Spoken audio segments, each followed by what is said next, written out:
There is an update, my friend. Hit me. 700 subscribers. 1,000 subscribers. Heyo. That's pretty awesome. And we say hello to all 700 of you. All 700. Thank you for tolerating and putting up with our nonsense. Our We dribble. thank and appreciate it. You want to get into some dribble today?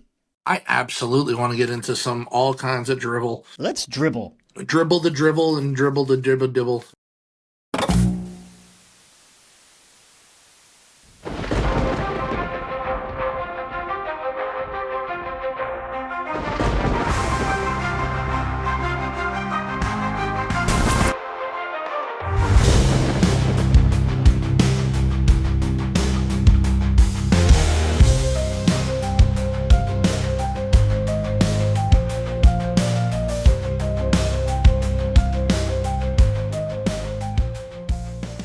Welcome, boys and girls, to yet another Sanctum Sanctorum episode where comics and Christ culture collide. I am host number one, Joey. And I am number two, Chris. We're excited that you're here. Thank you so much for listening to, again, this dribble. Can you define dribble? Okay, it's not you keep saying dribble, and I think what you mean to say is drivel. I've been waiting for you to correct me, and you haven't. It's been like 2 minutes. I did because before we started the show, I said dribble the drivel because I thought you were just being facetious. But no, Which dribble I was. is to either drool out of your mouth or dribble like bounce a basketball. Drivel is, useless nonsense. How the heck did they equate both dribbling a basketball with spittle coming out of your mouth? How is that the same word? Because the English language is a mess. Stinking English. It's for the same reason that we have two, and two, there, and there. True. I gotta say, my heart and congratulations goes out to anybody who learns English. Oh, yeah. Learns American English as their second language, because it is a mess of a language. And when I took it's a dumpster fire. Spanish and sign language, I thought that those were hard, and they are. But English is difficult because it's a mess. Yes. And my wife teaches it for a living to people who are learning how to do it, seventh graders. So shouts out and hats off, but not why we're here. If you're a new subscriber, we welcome you to this Drivel, to this nonsense. On this show, we dive into the good, the bad, the spiritual of some comic book movies that we love, we hate, and we can't tolerate anymore. And I won't tell you what category today's film falls into for me until the very end. But before we dive into that, Chris, we got a comic culture moment that you have for us. We do. We've been seeing a lot of things coming out recently. Some new TV coming out, new movies coming out, like Doomsday, where we're revisiting some of the old characters from ages ago, some of the more current characters, and introducing new ones. And one thing that's common across the board is that fans like to see the fashion. They do. We love to see what the suits on the villains and the heroes are going to look like, because what suits suit the soups? The soup suits, the soup suits. That's another one. Suits and suit. It suits you, but it's a suit. Yeah. The heck is going on? Sweet and sweet. Now it's spelled differently, but sweet as in kind, sweet as in sugary, or sweet as in another word for an apartment or a hotel room or something. Anyway, the outfits. The outfits. We love to see, did the director make it their own and really give their own interpretation of the character? Does it look like the character has just jumped right off the page onto the screen? Yep. Or does it look like you took the name and then did whatever you wanted and it's terrible? And you gutted it. And honestly, we've seen all three in Marvel and in DC, in TV and in movies. There's been great costumes. There's been, okay, I see what you're doing, and there's been drivel costumes. Drivel. So I sense a theme happening in this episode. Indeed.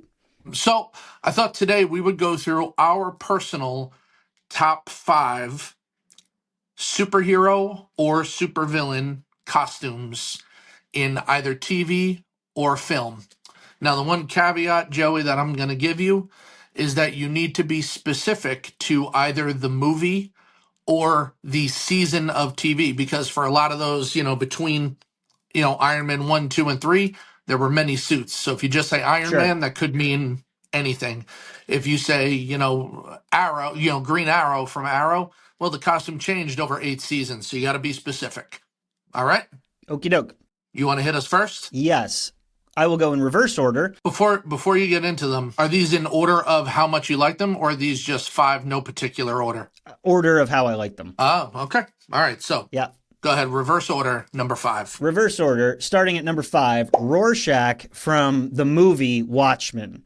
I love the trench coat. I love what the character's face does. The whole character is very interesting. You can listen to our thoughts on that in our Watchmen episode that we covered earlier just at the end of last year. But the whole look of Rorschach is phenomenal, unmatched, and nobody touches it. Absolutely. I love a good trench coat superhero. Number 4 is Moon Knight. And there's only been one season, so it's just the comic incarnation of the character. I love the textured, ancient, unsettling look that he has.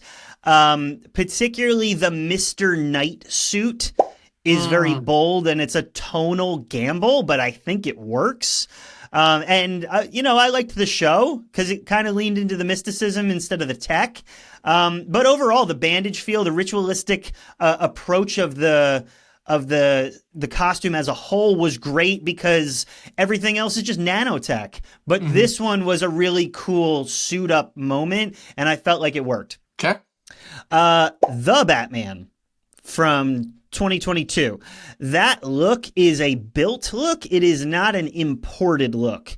And so it looks like he scrapped together what he has, which is very much the character in that genre, in that film in particular. Everything else is kind of like, hey, I'm a billionaire tech guy, and so this was in my basement of Wayne Manor. Whereas the Batman was like, I'm going to scrap together the grunge, and it's going to feel like the rest of the movie. And I liked that. This you're going to disagree with me, but there's a very specific reason. Dr. Doom from The Fantastic Four. 2004's The Fantastic Four. Actually, I don't hate that. I like that suit, actually. I love the cape and I love the mask. And the reason I love it is because it reminds me of A New Hope Darth Vader. That's all it is. Like, he's got the powers, yeah, but you don't know that from the suit. The suit is very unassuming, but it's also very invasive. Every time it comes on the screen, it fills up the frame, and it's just very foreboding. The suit does that. And again, it's just a mask and a cape, and I love it. I actually, that's the one thing that I've always liked about that movie, and that is not a popular opinion, but I have always liked the Doctor Doom suit. I always thought it was cool looking because it was very simple. They didn't over complicate it. Yep. And my number 1. This is a weird hot take, but I'm going to stick with it. Now, this is your number 1 most favorite costume in all superhero, villain, TV, and film. Yes. All right, let's see. The Captain America leather jacket from First Avenger. Okay. Because not only is it comic book accurate, it's simple. It's in the movie for a very short amount of time. It's the only costume of Steve becoming the character, not the character as established and backed by tech billionaires and somebody who manufactured their suit. It was just, I'm going to put on my jacket and go be who I am. And for that reason alone, it is my favorite costume. And the other reason I love it is because I can put on a jacket. I can just put on a jacket and be who I am. And that's all he did. And for that reason, I think it is my favorite costume of any superhero movie, hands down. Okay.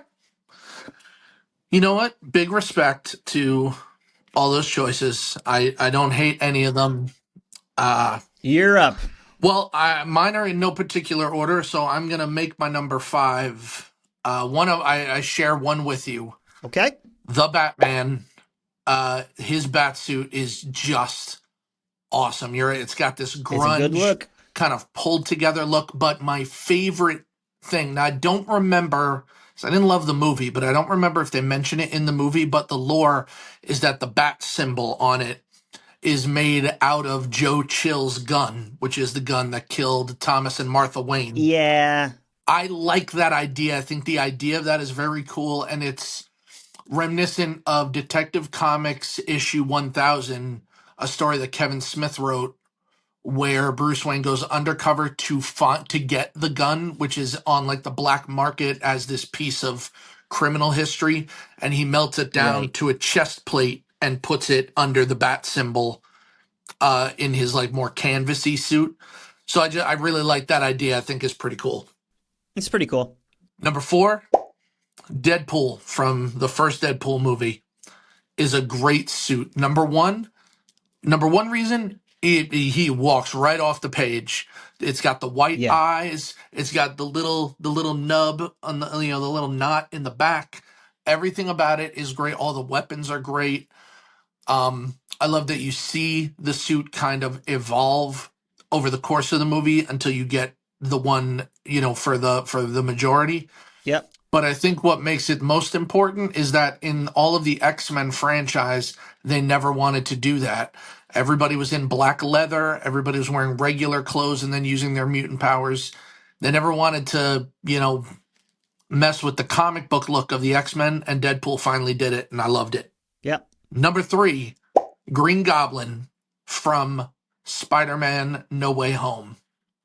The second half. The hood. With the purple hood and the goggles and the green suit with some of the like homeless clothing laying over it. That was so reminiscent of how the Green Goblin should have always looked. Not a Power Ranger villain, but a, looking almost cartoony. And it was just such a great interpretation of the kind of purple and green suit that it always should have been. It's almost a balance of Green Goblin as we were introduced in 2002 and Hobgoblin from the animated series. It's almost a crossover where he's sort of got the tech, but he's got the cloak. Yeah. And it's very organic, almost a spirity wisp about it. Yeah, I would agree with you. And it's tattered, and I love it. Number 2, we're moving to TV now. We're going to the Arrowverse.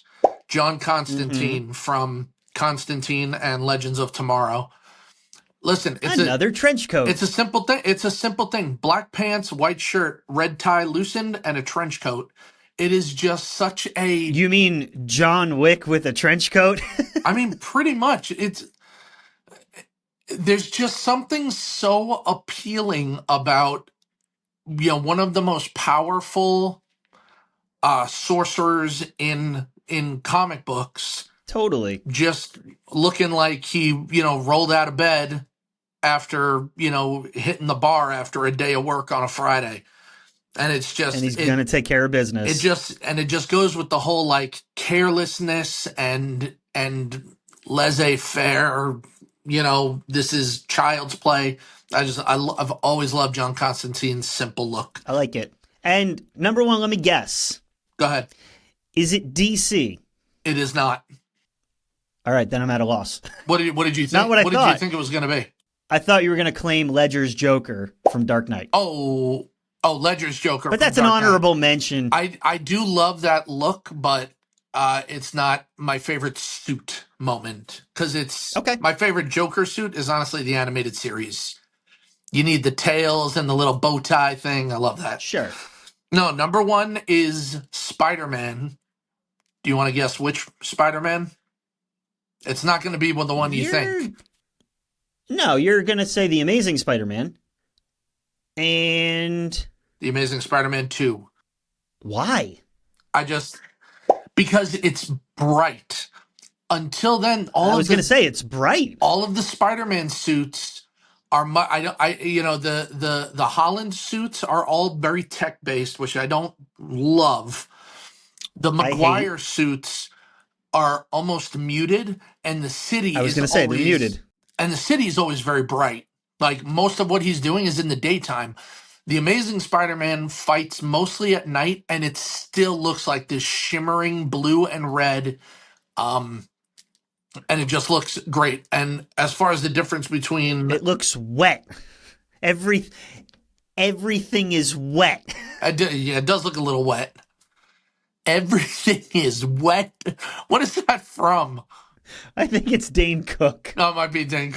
Because The public bathrooms. Okay, why when you use the public restroom, why is everything wet? later on in this movie, and I've been laughing about it ever since. Everything is wet. That's a great bit. I think that's from Vicious Circle. That's a great bit. Yep.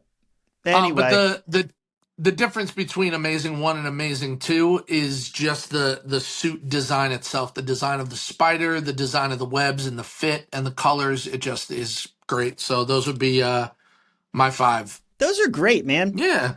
But audience, what do you think? Did we miss any? What are your top 5 costumes? Drop it in the comments.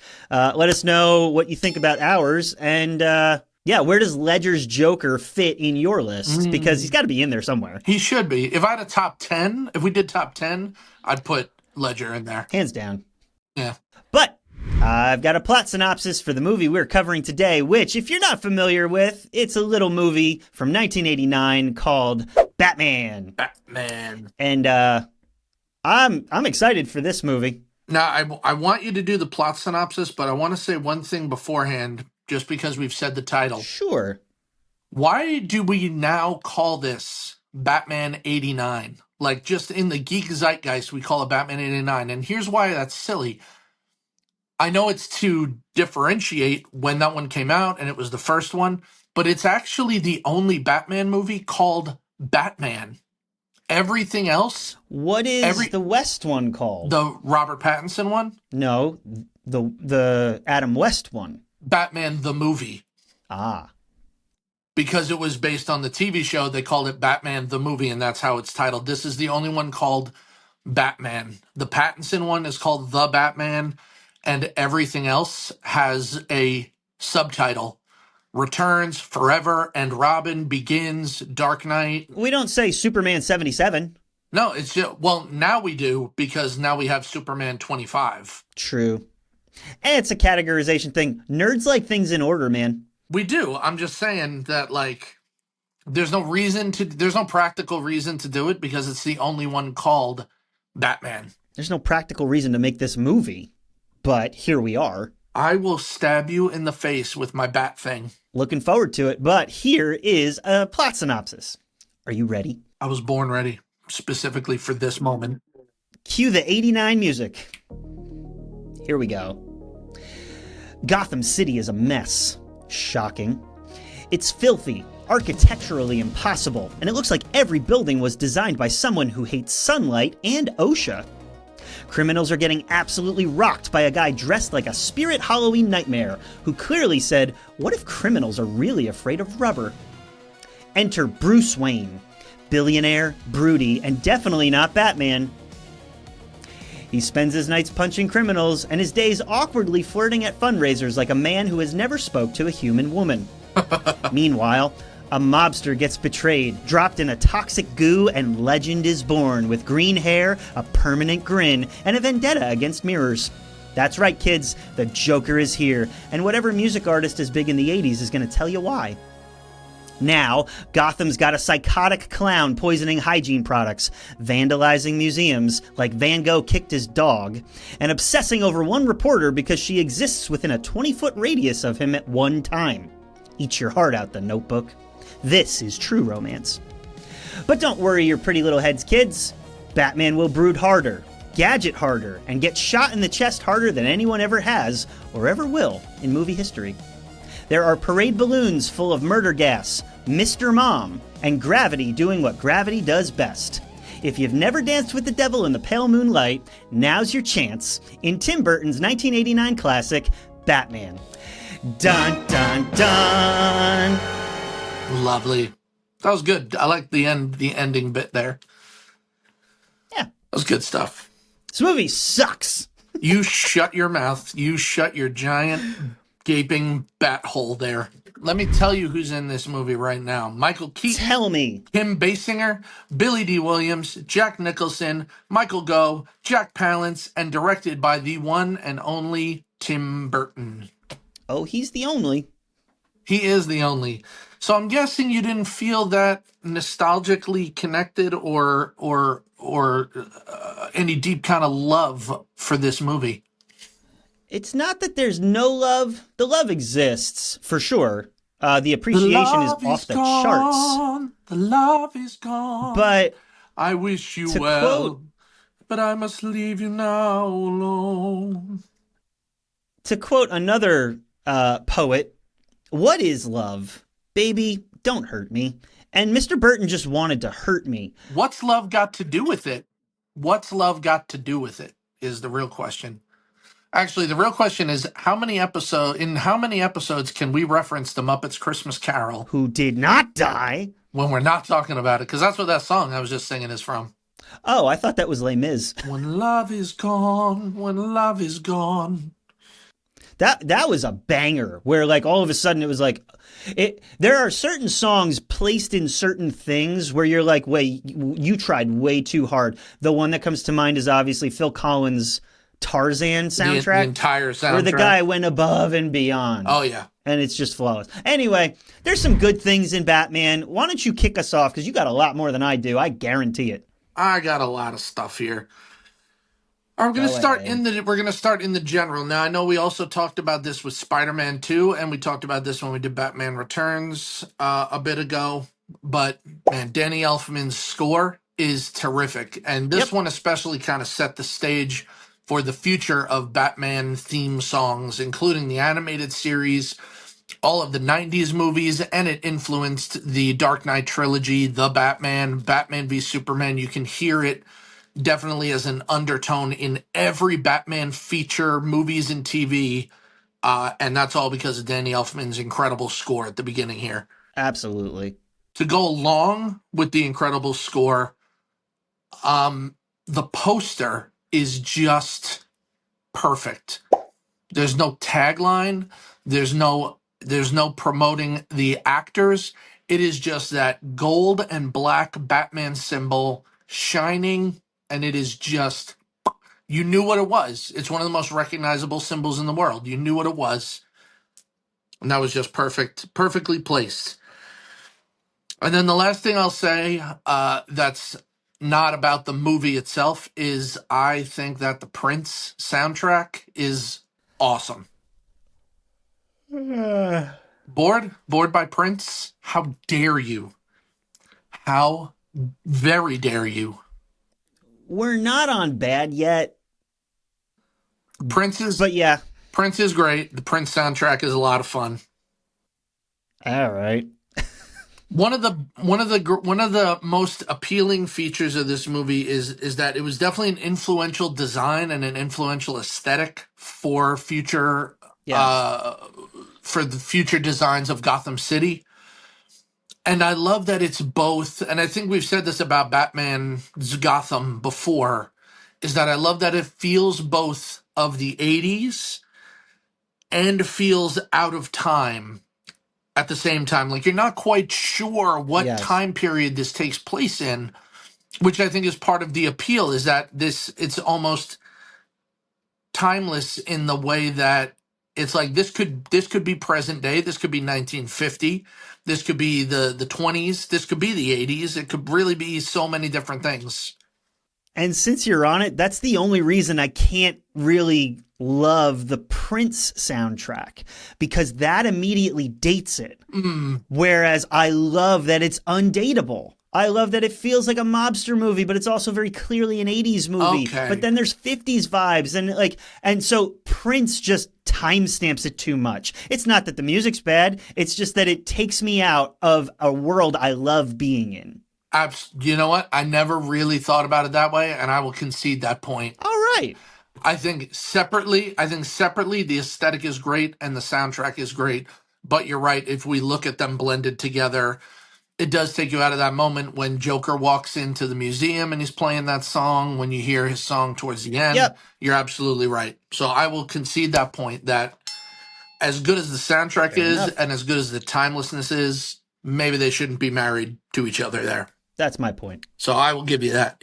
It also redefined Batman for a new medium. Up until this point, we had comic books, but aside from the comic books, we had the Super Friends on TV, and we had Batman 66, both of which made Yep. Batman into, really just cartoons and was a silliness, and they were a joke. All the villains were a joke. Nothing was taken seriously. And this made it okay to have dark, conflicted superhero movies. Before that, it was Superman, who was, the ideal wholesome character, truth, justice, in the American way. This was justice, violence, and revenge for my parents. And this movie made it okay for the future, really set the stage for superhero blockbusters and flawed, dark heroes. So I feel like without Batman, we're not going to get Blade, we're not going to get the Punisher, we're not going to get the X-Men, we're not going to get Ghost Rider, we're not going to get any of these real dark, conflicted anti-heroes without Batman. All that it spurred on, absolutely. And I think to your point, I have it written down too. There is no modern comic book movie landscape without this movie. Yes. But then just keep it to the character of Batman. Without this, there would be no gothic, nightmarish take on Gotham, which means there's no animated series, which means there's no Kevin Conroy, which means there's no Mark Hamill's Joker, which means there's no Arkham games, which means Batman is still campy from 66. And that means there's no Batman Returns, which means there's no Batman Forever, which means there's no Batman and Robin, which means there's no Bat Nipples to kill the franchise, which means there's no Nolan trilogy to resurrect the franchise, which means there's no Man of Steel, which means there's no Batman versus Superman, which means there's no Justice League, which means there's no Pattinson. My point is, this movie started it all. It's cultural iconography that shapes the character. It reinvents the superhero genre. Whatever bad I say, I want everyone to hear. We don't have what we have today without this movie. Absolutely. And I think, and we touched on this a little bit, it is a definitive movie of the 1980s as well. I think when you think like, what are some of the best movies of the 80s? What are some of the iconic movies of the 80s? This was right on the tail end in 89. But, I mean, Batman is definitely in that conversation. Agreed. Now to a couple of specifics, and they're kind of broad specifics. I don't know that I always liked this, but in rewatching it, I kind of liked the Wayne murder tease at the beginning. What do you mean? Well, you kind of think that, like, if you know the Batman story, you know that Bruce and his parents left the movies. They wandered down a dark alley. They were approached by a criminal, and the parents were murdered, and Bruce was left. We've seen it in almost every Batman movie. This one opens with that, but it's not the Waynes, but it kind of mirrors it until Batman steps in. Yes. And I don't know that I always liked that, but I did like it upon rewatching it, that it kind of took what we see in every single Batman movie and what you and I have complained about seeing in every single Batman movie and kind of flipped it on its head a little bit. Well, and I like that it happens, but I didn't appreciate it until a rewatch. Right, so that's what I mean. Can't remember and get back into that mindset of like, how did I feel when it was subverted in the moment? But just from the rewatch standpoint, I think it works. I think the rewatch and having seen, since all of the other Batman 36 movies years that retread the Wayne murders over and over and over and over and over in, from different angles and with different sound effect and different speeds and all that. Slow-mo. It's just too much. So I like that they did that. Save Martha. Save Martha. It's a great scene. The Batmobile design, awesome. The Batmobile. I will hear nothing to the alternative that this is the best Batmobile. I have no dribble. This is absolutely the best Batmobile. I like the fight scene in the alley when he's fighting the Joker's henchmen in the alleyway. I think that's a fun little fight scene. when they shoot him, they're like, hey, there's no blood. He's wearing rubber. What's under the mask? And then he fights the guy with the swords. It's very reminiscent of Indiana Jones. When he's like waving the swords and then just one punch and he's out. It's good stuff. The whole parade scene, I think, is a lot of fun. I think I love, now again, that's another one where you feel like it can kind of take you out of the timelessness. But I like the idea Again, that's what it is. I like the idea of the Joker playing on Gotham's greed. Like if anyone has watched the news, they see that, you know, the Joker is responsible for numerous deaths. He publicly executed a rival gangster. Like it is just, he is not a good person, and it just shows you that because of greed, it's very easy to manipulate people. Money can change people very easily. And I think that it kind of shows you that with this, that like, despite the fear you should have, despite the, you know, uproar that you should feel about what Joker has been responsible for, with the promise of 20 million being dumped on the crowd and a big old dance party and good time. Why? I mean, is he that bad? Is it? Maybe he's all right, you know. It just shows you how very, and I mean, I'm not trying to get political, but it does show you kind of the state of where our country is at right now and how easy it is for a little bit of breadcrumbs to manipulate the masses, despite the person giving the breadcrumbs not being deserving of that kind of worship. You know? Sure. The last thing that I have, because I didn't want to get too bogged down with specifics, the last thing I have is I like the way that Michael Keaton plays Bruce Wayne. Not everybody does. It's not for everyone, but I think he does the best job at Bruce Wayne because he's a little buffoon. He's a little buffoony, and he's a little kind of all over the place, but he just, you can tell when he's because that's the mask he's wearing. You can tell when he switches to Batman mode, even without the mask, that this seriousness comes on, and you see this darkness kind of fall on his eyes.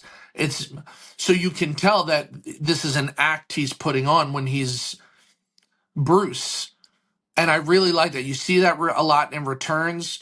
You see that here. You even see it when he's revisited in the Flash movie a little differently, but you can see that it's this idea that he puts on the Bruce Wayne persona that makes it look like, oh yeah, the Batman, you know, I'm just a rich guy and I know things. I'm not an idiot and I'm a businessman, but I don't take life too seriously.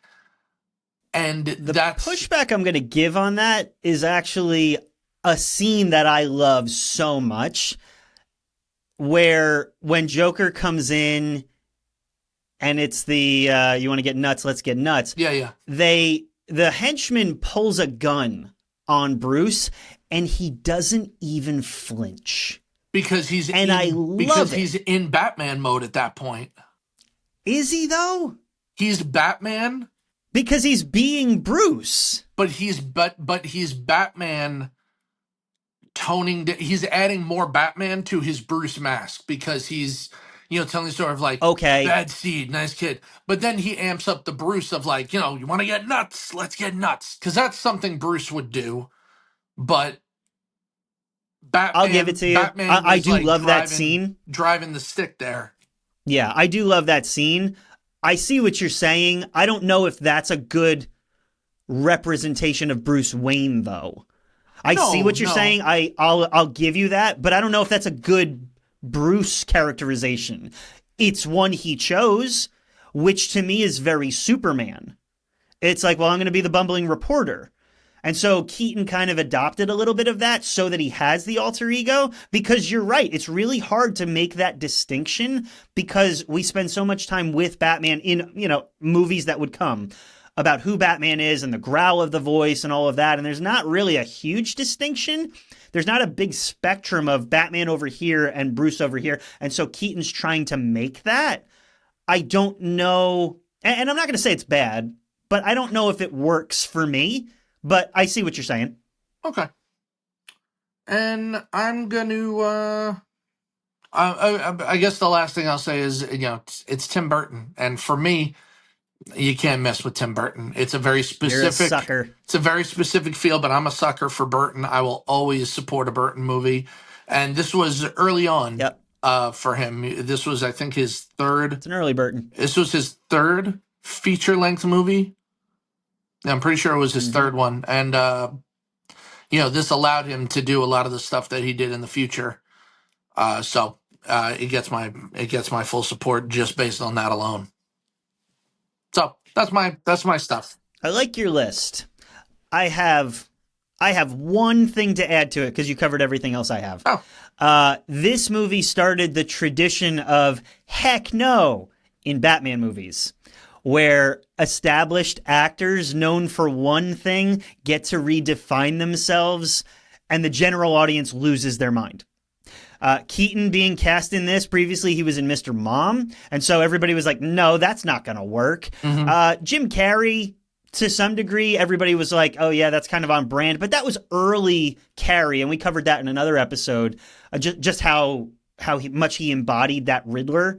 But I don't think everybody was like, oh yeah, sure, he's totally going to nail that. Even you don't think he nailed that. I do. Schwarzenegger being in this franchise. Christian Bale. Everybody was like, no, I don't see it. Heath Ledger. Nobody gave him credence. Ben Affleck. I remember being on vacation, hearing the casting news, and I was so angry. I was not pleased. Yep. Even I was going to say Pattinson, but he is Pattinson. Even Robert Pattinson, everybody was like, the vampire? This one kind of started it, where it was like, I don't see that actor doing this, and then we all got surprised. Yeah. So it was kind of cool to be like, again, this is the first. Yeah, absolutely. It set the stage for both the good and bad of things that were to come in Batman media and superhero media. Now, do you have any other? Okay, so the name dropping things, I like that. Vicky Vale was a photographer in Corto Maltese, which is a fictional island from DC comic books. That wasn't really until the more like the DCEU and the MCU that they really started making reference to some of these fictional locations in those worlds. Corto Maltese is also famously where Bane ran a lot of his criminal enterprise before moving over to the U.S. and Gotham. So I like that they did that. And then one other little tidbit, and you're going to have to kind of pull up the scene here, is... or not. When the Joker reveals himself to Grissom, you can see on his neck over here some purple paint. Yeah. Now, if you don't know to look for it, you don't necessarily see it, but there's a story behind it. So there'd been a lot of filming. He had gotten the white makeup onto the purple jacket.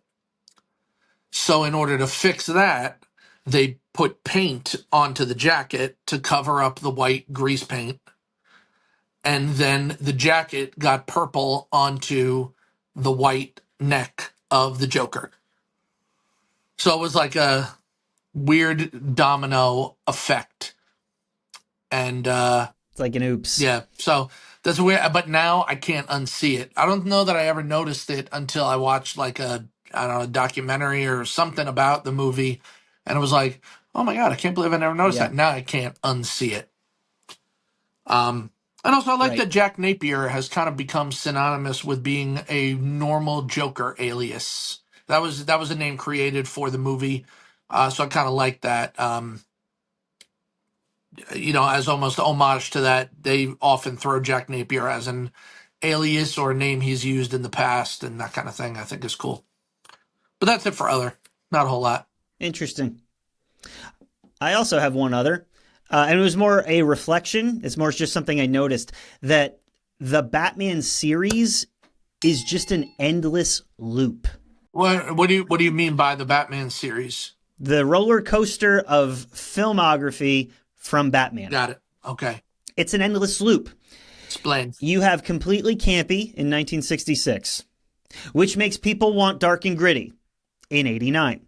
And then it gets too dark and gritty, and so you add some camp back in there, and that's Batman Forever. And then people like the lighter tone, and so you go a little bit more goofy in the next one, which is Batman and Robin, and then people hate that. So you kill the franchise, and then you bring it back to something very serious, which is Batman Begins. But then you get too serious, which is Batman versus Superman. And then you go back to cracking jokes, which is the Justice League. And then the franchise is dead again, where we are right now. So then you have to bring back the dark and gritty, which is the Batman. You see where this is going, and we kind of see where we are in this phase. But it's just this endless loop where you kind of predict that people respond to the dark and gritty. They say it's too much, and then so you swing to the other side, to the light and campy. And they go, that's stupid. And then so you go back to the other side. And it was just more like, oh, this was the first dark and gritty. The problem, I think, with that, I don't disagree, but the problem, I think, with the reason that happens is because people don't want, well, people, one, don't really know what they want, because nobody's ever going to be happy with what you're given. It's true. But also I think they swing the pendulum too far one way or the other. It's like, we gave you the darkest we could make Batman. Oh, I don't like that. It creeps me out. I will lighten it up a little bit. Okay, we're going to give you a silly cartoon. That is not what I asked for. Just lighten it up a little bit. Now just try to darken it a bit. Ah, Batman's a murderer. Okay. And that's what they do. It's like, you gotta let it swing like just left of the middle there, so that it's got a little of both, more of one than the other, so that it's not either a clown show or a horror movie. Like, let it sit comfortably. That's it. But they don't know how to do that. Nobody knows how to do that correctly. Now, obviously, there are people who love campy Batman. There are people who love super dark and serious Batman, and people who love the realistic Nolan Batman. And that's fine. You can like any or all of them. But to really get it right, there has to be a balance of all those things to really get the character right, to get the story right. Otherwise, it's always going to be, well, it was good because it had this and this, but it had too much or not enough of this. Just like all the other ones, just change the this to something else. With that said, we're going to take a break. We're going to hear an ad from our sponsor. Sounds good.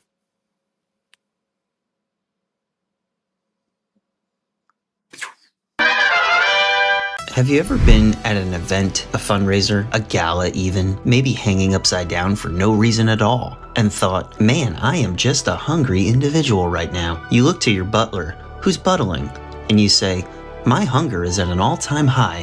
What should I get? The only response for those who defy gravity is, let's get nuts. Gotham Peanuts. These aren't just peanuts, they're aggressively roasted, psychologically unstable peanuts, harvested in the dirtiest back alley you can think of, and salted like Gotham streets. These peanuts provide the crunch you need, perfect for museum vandalization, getting shot in the chest and walking it off, and dancing with the devil in the pale moonlight.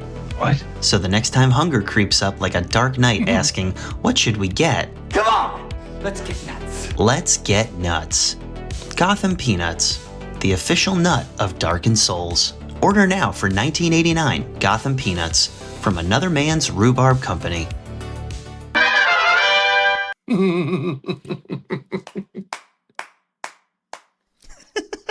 Excellent. Hilarious. Thank you. Might be my new favorite. I'm going to give that a Hamill. Yeah. I would have settled for a Nicholson just for the namesake, but that's awesome. That might be my new favorite. That was really, really funny. Come on. That was really very funny. Well done. You want to get nuts? Let's get nuts. All right. Well, unfortunately, we do have to talk about some of the things that maybe didn't quite work in this classic movie. So do you want to start us off, or shall I? I'm going to go first because there's a lot that I have. I'll try to go quick, but dude, I was shocked at how much I have. I was surprised at how much I had. Yeah, I was surprised at it. Yeah. This section is called It's Not a Good Batman Movie. Now, what I am not saying is it's not a good movie. What I'm saying is it's not a good Batman movie. This movie is not about Batman. None of them really are, though. What does Bruce want in this film? None of them really are. Yeah, but pretend you don't know the whole avenging the dead parent thing, which, like you said, we only find out in Act 3. Like, what is his motivation? His goal is to stop and kill the Joker, which we'll talk about that in a second. But, like, we're told he's haunted, but we're not told why. He needs to protect the city, but why? There's just a lot of assumption that you know this character, but this is the first on screen. I don't count 66. And so you just try to jump in, but it's like, well, what does this character want? Okay. Like, why does Bruce decide he wants to be Batman? The only reason we get is what he says. It's just something I need to do. Well, why are you the only one who can do it? Are you trained? Have you spent your entire life doing this? Like, we meet you as an adult and all we know is, like, you like getting shot a lot. You like playing dead. You're a little bit crazy, but we end up knowing more about the Joker than we do about Batman. That's how it is in every And Batman it bothers movie. me. Batman movies are most often more about the villain than they are Batman himself, because the villains are so much more interesting. Yeah, but I need something. And it's not here. All right. You know, Keaton's performance, phenomenal. But what makes you like him? Because as I'll get to in a little bit, he's a creep. Are you asking me what makes me like him? No, it's rhetorical. Oh, okay. Bruce Wayne is a creep in this movie. How so? And we'll get there. He also barely talks as Batman. That's better. He's portrayed as mysterious, but it actually comes across as emotionless. Like, there's no psychological tension with the Joker. He's not talking to him. There's barely any character dialogue as Batman. Because they're not really arch nemesis yet. Like, there would be more talking. Which is a whole if there other was problem. 3 or 4 movies with the Joker. But I think Batman is better when he doesn't have a lot to say. That's how he strikes fear into the heart of the criminal underworld. He doesn't need to talk. He's not Spider-Man. He's not Spider-Man. He doesn't need to crack jokes. He's not Superman. He doesn't need to help people see the moral way. He just needs to break some bones, knock some heads, and kick some ass. And he does. I wanted a little bit more. That said, since you brought up the Joker, there is nothing to this Joker. Like, I'm sorry, but what the hell is I'm the world's first fully functional homicidal artist? Again, with character motivations and desires, Vale even asks, well, what do you want? His defining trait is narcissism?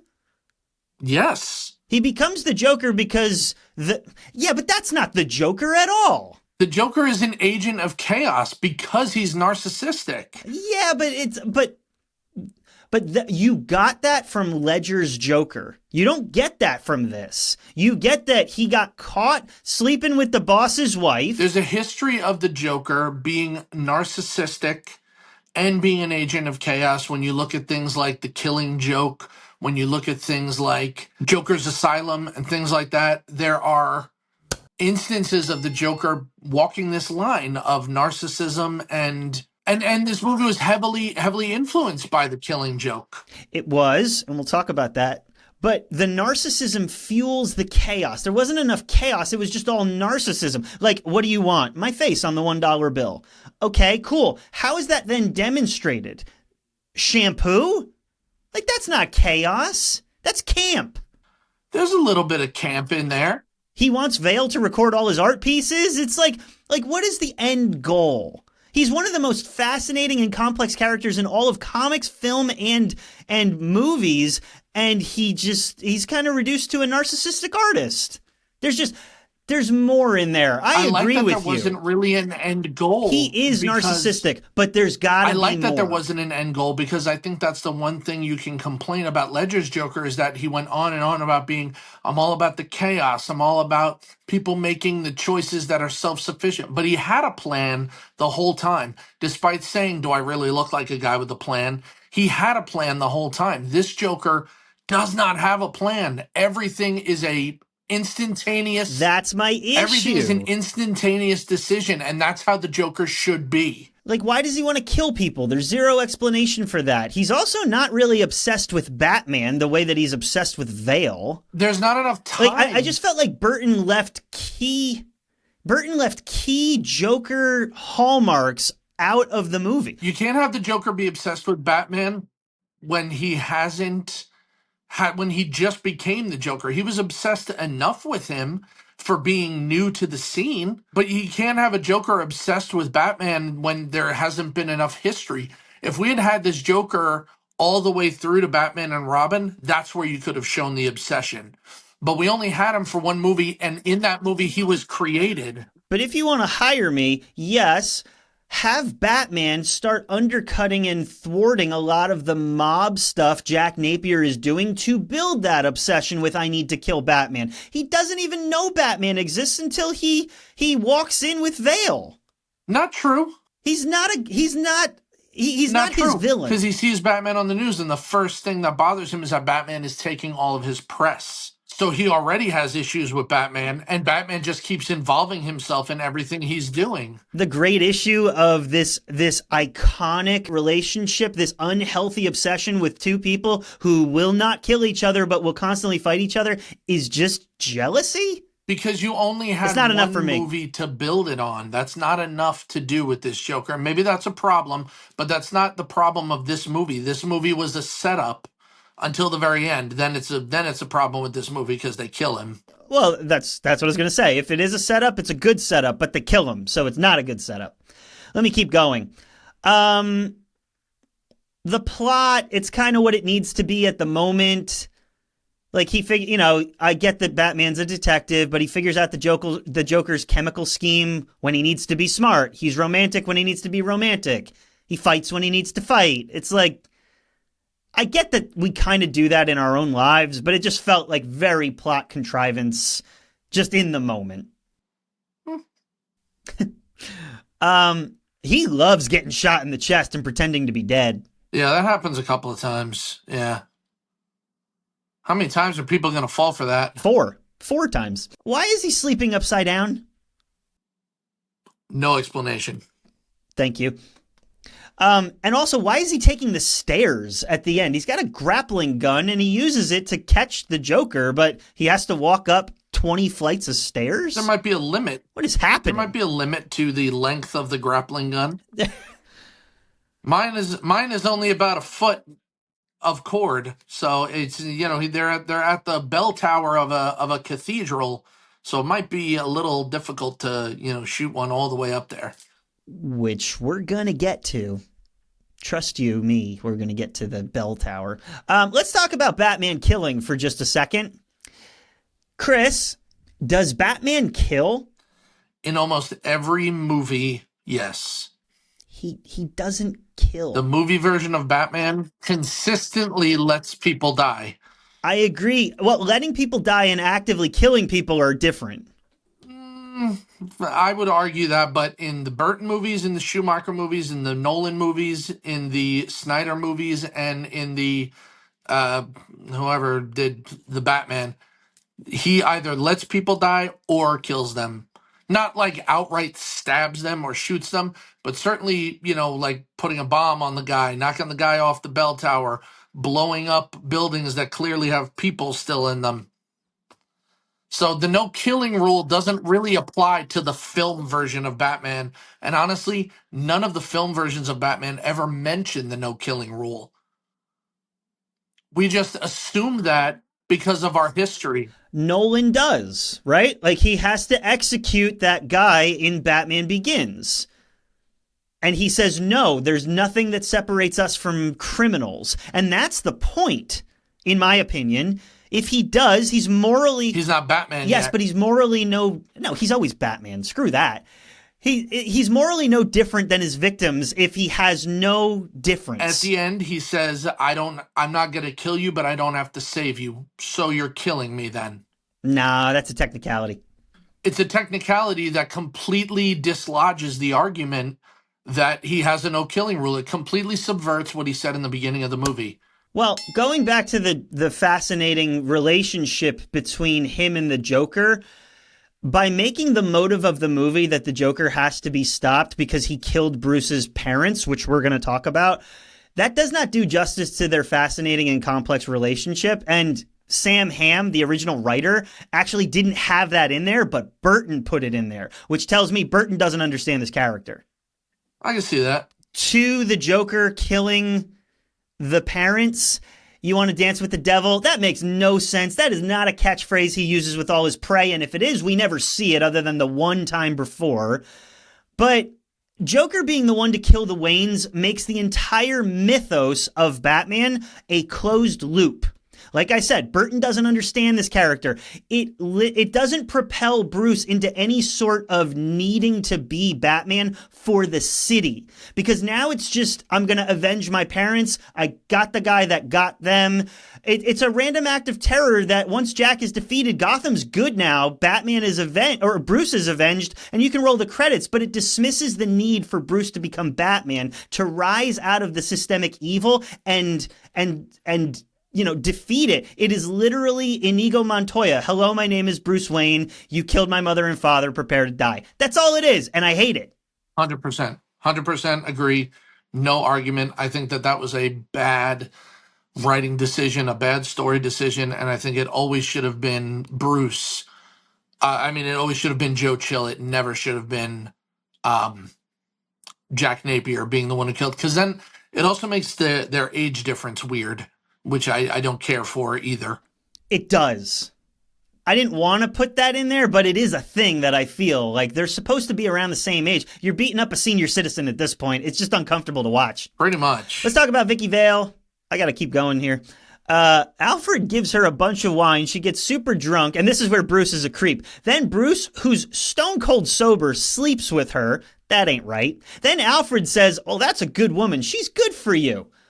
Why? Yeah, that's weird. The whole everything's better everything's better since she's been here. She's been here once.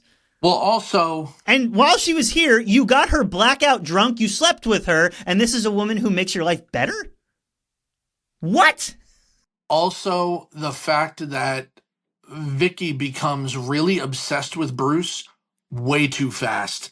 Like, you had one dinner, and you had one night date together, and now it's like, I need to see why won't you let me in? Because I don't know you. Like...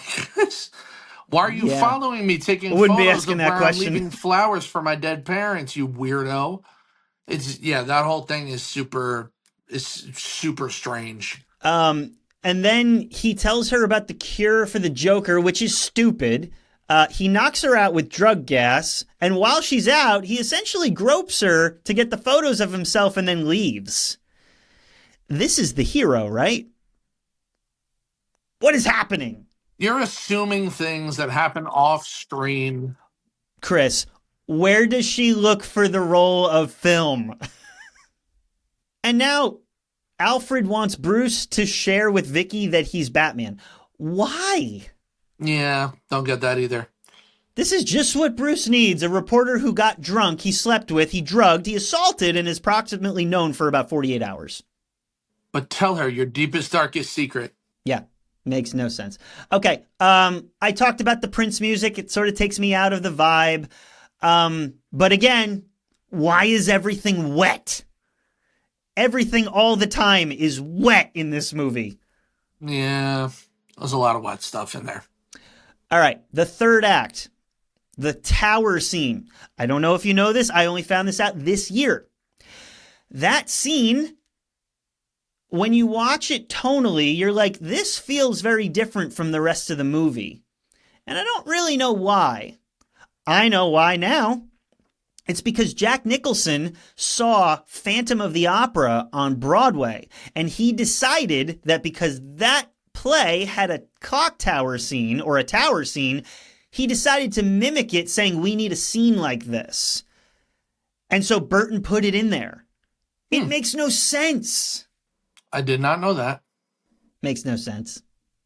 Yeah, I mean, it's just a set piece. Again, I'm not arguing that 89 is a bad film. I am arguing that it is a bad representation of a character that has been around for 89 years. The biggest issue with this film, to me, is the writing and the direction. It doesn't make an attempt to focus on Bruce Wayne. It doesn't give him any character development. It paints him in a really bad light. And it's a very Burton movie, which to you would be a plus. To me, because I love this character so much, Burton makes one kind of movie. He makes an insanely cool looking movie about a weird outcast. It's the only type of movie he makes. It's the only type of movie he ever wants to make, which is fine. But that's not always Batman, and you can't let your vision and desires supersede the character beyond who the character is. And I don't think Burton has read another comic book other than The Killing Joke, and I just don't think he understands the character. And it bothers me, because I love so much about this movie, but I don't think he gets it. That's fair. I won't dispute that. That's fair. That's all I have to say. What about you? I mean, you said a bunch of the stuff I have. Some of the things I have are a little picky. I don't like all the different Joker makeup that he wears. Like he puts on the matches his skin tone, and then there's the one when he kills one of the mob bosses, and he's got like the tiny little red lips and the top hat and the weird like clown makeup on. I don't like that. I don't like any of that stuff. That's a little weird. Again, to me, that's Burton seeing little homages of the character within comics and trying to replicate them, but not understanding what they are and who they are in context. So he's just throwing variations, because otherwise you have one costume for the entire movie. But it's like, oh, he's being whimsical, he's being funny, he's being ironic. Like, no, there's reasons that he's wearing these things at certain times. Alfred is the king of subtlety, let me tell you. This version of Alfred is, Sir, Commissioner Gordon was forced to leave the party early. Leave early. I think perhaps this door... Yeah, he definitely doesn't have a weird secret to hide. Don't like it. Don't like it. There was no reason to create the character of Carl Grissom. No. Batman lore is riddled with gangsters that already exist. Why wasn't it Carmine Falcone? Why wasn't it Sal Maroni? Why wasn't it Tony Zuko? There were plenty of other major gangster characters that could have taken his place. You could have done the same exact story with them. You could have had the Joker kill them, take over the Enterprise, whatever. I have no problem with that, but there was no reason to invent a character for that, to fill that spot, you know?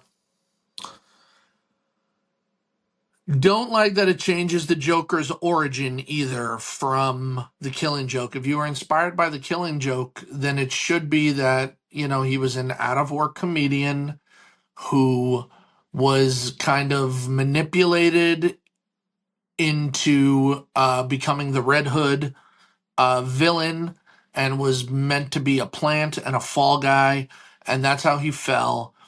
That should have been what you went off of then. You should have really leaned into the comic bookiness of it. Instead, we end up with essentially, which isn't a bad thing necessarily, because I do like those kind of movies, but it's just a gangster movie with Batman. Right.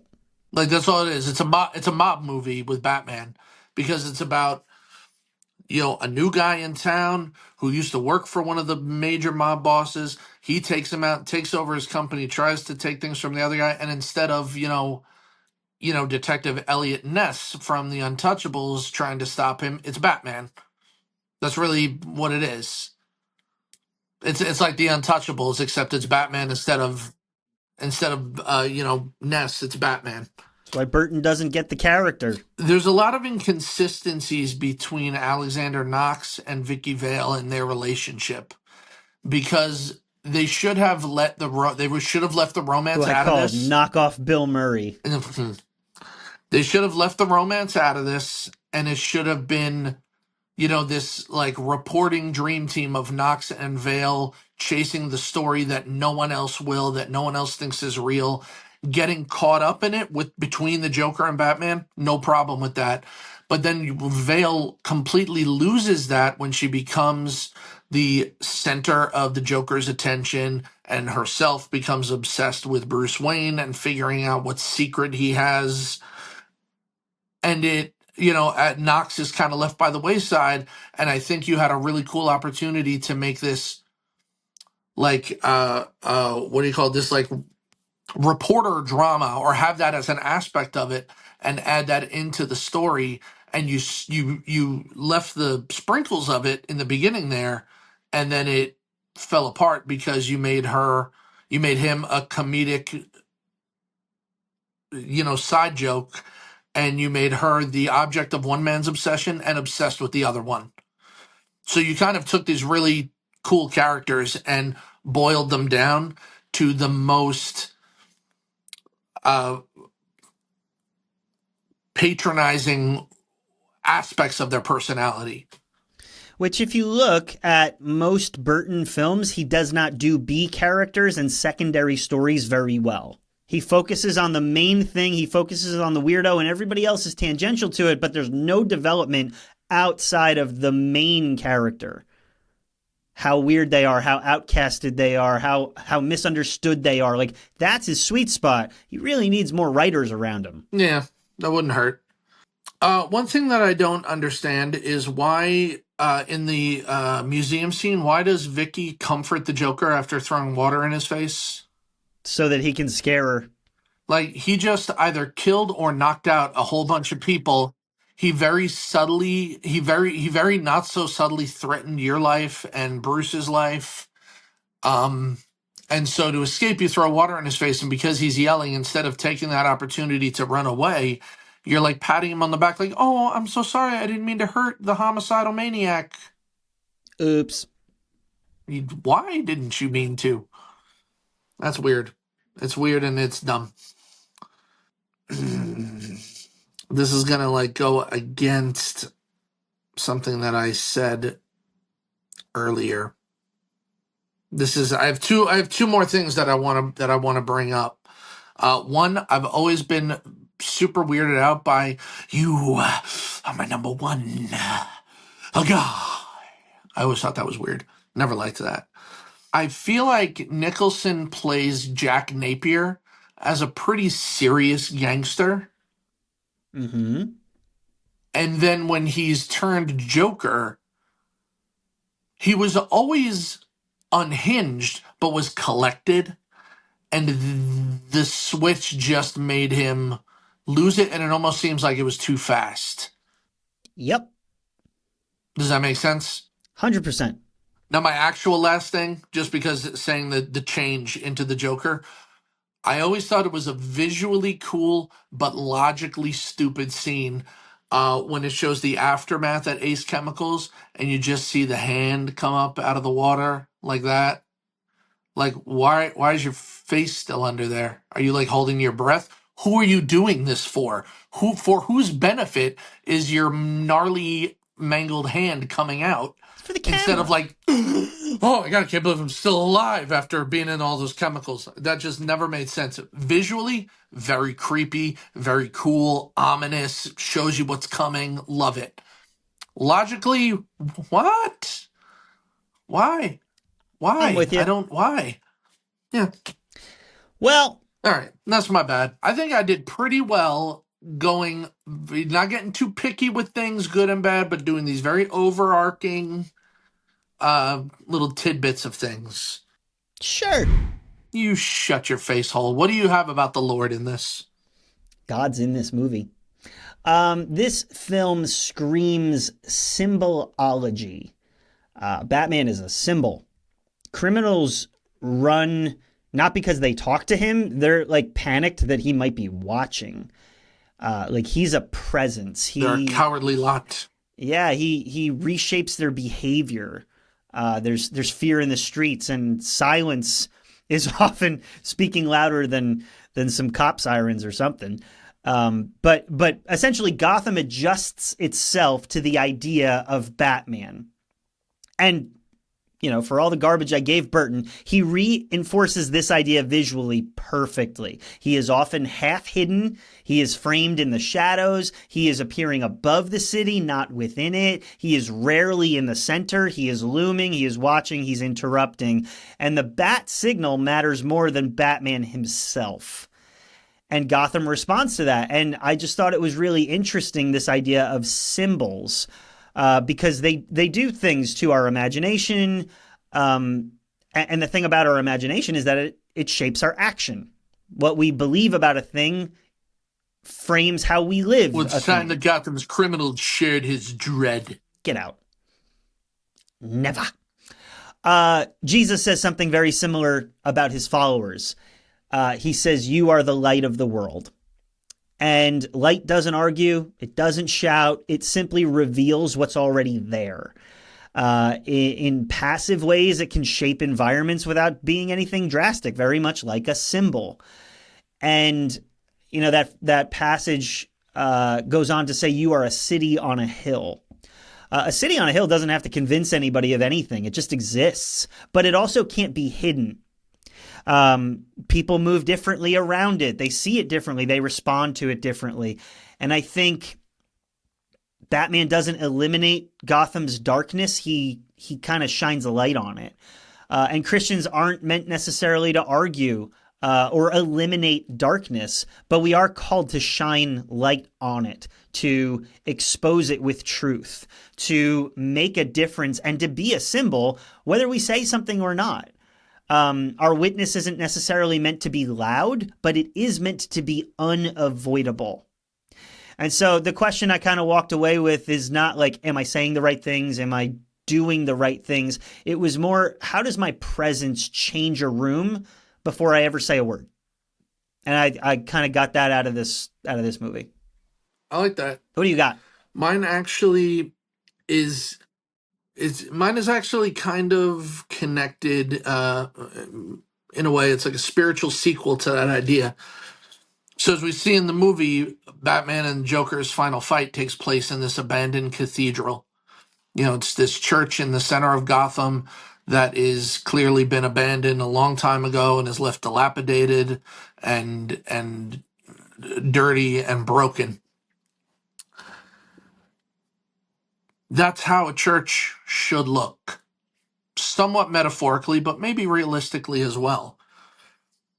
More churches should look like that because it means that people are living Jesus out in the world and not staying safe inside this building that they've built where everything is protected and everything is catered and everything is exactly the way they want it to be pleasant and joyful and yay Jesus.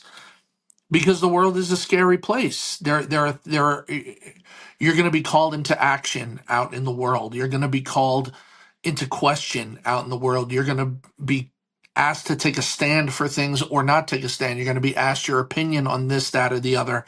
And it can be scary to be like, oh, what do I believe about that? What do I support about that thing? Where do I stand when it comes to these things?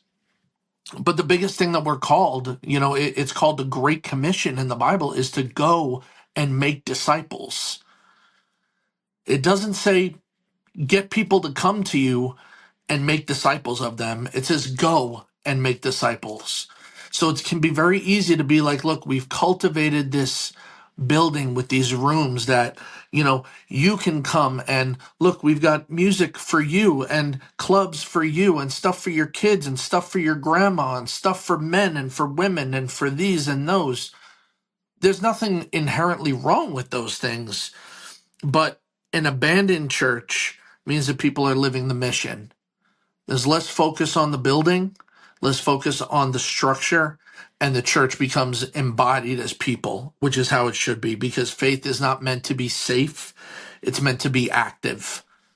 For the first time in show history, I'm going to push back on your spiritual thing. Okay. And this isn't me like, hey, I'm a pastor and so you just offended me. I'm genuinely asking a question. Do you think that with those programs and events and groups and things like that churches make available for people that is a version and way of meeting the people where they are? Or do you think that meeting the people where they are is literally not on premises? I'm not saying that I'm not saying that. I think that those things can be great, and I do mean that. I think that they can be great, they can be useful, and they can be a way for some people to meet. But if all you're doing as a church is telling people to come to you, I don't think that that's living out the mission. It's not that the premises itself is wrong. This was more of a metaphorical idea of the abandoned church in the middle of a city filled with evil. I think it's good to have those clubs and those programs. No, that's the and those clarity things. I knew you had. I just wanted to provide it. I think it's good to have those things, but I think if that's all that's being done and you're never going to the people, meeting them where they're comfortable, but rather telling them to come to you where we can make you comfortable, I think that that's going to become a problem. And you're only helping people in the short term in that way. Because if you're too afraid to walk outside of the walls you've built, it's not an active faith. That's it. I love it. Good stuff. Should we rate this? I'm going to go first because you know what? It's got some problems, but this is a movie that not only stands the test of time, but is a cornerstone of superhero movies, of action movies, of dark good guy storytelling. So I'm going to give this a Vale minus. It's a great movie. It still has a lot of fun. It's iconic. It's got great characters. It's got some issues. You know, if you line it up against, is it the best Batman movie out there? No, it's not. But it's a great movie. It's a good Batman movie. It's a fun movie. And anybody who's our age who didn't have this movie as a major part of their childhood missed out, I feel. Agreed. This movie is a mood masterpiece. It is a cultural earthquake, but it is not a fully developed Batman story to me. It's iconic. It is not perfect because it dared to be serious at a time when everything was a joke. But because of that, and because I think it misses key aspects of who the character is, I gave it an Affleck. It's okay. I can't deny what it is and what it would then spur on. But watching it again 36 years later, it's okay. That's respectable. I can respect that. I won't even argue with that rating. That's a respectable rating. If you had gone any lower, then I think I would have. And I will say, not where I thought I was going to rate it. Did you think you were going to go higher? I thought I was going to give it the Keaton. I thought I was going to have the nostalgic eyes and just say, hey, it's its namesake. But as I'm watching, I'm like, what is this? I tried very hard not to have too much nostalgic eyes in it, but to me it still stands on its own merit, even if you ignore the movie and you just look at the impact, the influence, a lot of the surrounding things. I think that it stands on its own merit of being better than maybe you remember or want it to be. Maybe. But what do you think, audience? Drop us a comment on Facebook, Instagram, and YouTube as to what you thought about Batman 89, as we say. Throw some dribble or drivel in the comments. And Chris, take us out of here. Well, ladies and gentlemen, thank you for being with us. We hope you've enjoyed January. Stay tuned for our upcoming episodes where we've got some exciting movies ahead. But, as always, remember, kids, never rub another man's rhubarb. I'm sorry, I'm just cleaning off my bat thing that I'm going to show you once we start talking about the movie. I don't know if I want to see your bat thing. Hey. You should be so lucky. This is a family show. Hey. You're absolutely right. Right.